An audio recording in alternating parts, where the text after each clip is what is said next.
Ohio, everyone! Ce témoignage que je m'apprête à vous raconter aujourd'hui vient d'un subreddit qui contient plusieurs témoignages d'horreur. Celui-ci a particulièrement capté mon attention. Je vous laisse en découvrir la raison. N'hésitez pas à liker la vidéo et à partager votre avis dans la barre des commentaires. Qui est l'intrus?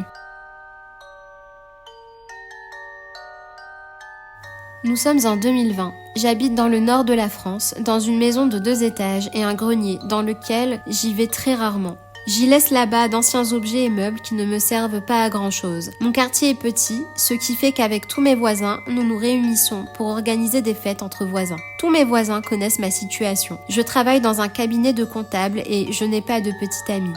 Un soir, après que j'ai fini de regarder un film, je monte dans ma chambre pour dormir. Soudain, je me réveille par des bruits de pas. Cela ne m'inquiète pas vraiment et je me rendors aussi vite. Plusieurs jours passent et je commence à me sentir très stressée, oppressée et très mal dans la maison. Des choses très étranges se produisent. Par exemple, dans mon frigo, je laisse 3 pots de yaourt et en rentrant du travail, il n'en reste que 2. Des objets se sont déplacés. La télécommande se retrouve sur le canapé alors que je la mets toujours sur la table basse. Je suis une personne très maniaque. Chaque objet que je prends, je le remets à sa place. Tous ces phénomènes durent 2 semaines. Cela me met très mal mentalement. Alors j'explique la situation à ma meilleure amie qui me propose de dormir chez elle pendant quelques jours. 6 jours passent, je décide de rentrer chez moi. Le lendemain, quelqu'un frappe à ma porte et je me rends compte que c'est la police. Je ne comprends pas trop et c'est là qu'il m'explique la situation. En fait, quand j'étais chez ma meilleure amie, mon voisin d'en face a observé un homme par la fenêtre de mon salon et a tout de suite appelé la police sachant qu'il savait que je n'étais pas chez moi pendant plusieurs jours.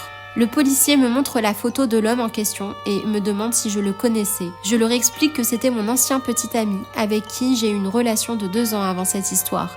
Et là, on m'explique que mon ancien petit ami avait été recherché par la police car il a été accusé pour avoir volé, torturé et tué la fille de sa voisine de 10 ans. Il connaissait ma maison et s'était introduit chez moi en mon absence et a squatté mon grenier pendant 2 semaines car il ne voulait pas se faire prendre par la police. Ce qui explique les bruits de pas et les objets déplacés. Il a été condamné à perpétuité pour ces horribles actes. Après cette histoire, j'ai dû déménager car cela m'a atteint mentalement. Ça a été un choc.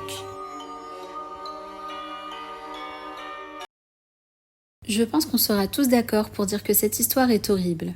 J'ai eu énormément de peine d'apprendre ce qui était arrivé à la petite fille et le choc qu'a dû ressentir la personne qui nous raconte ce témoignage.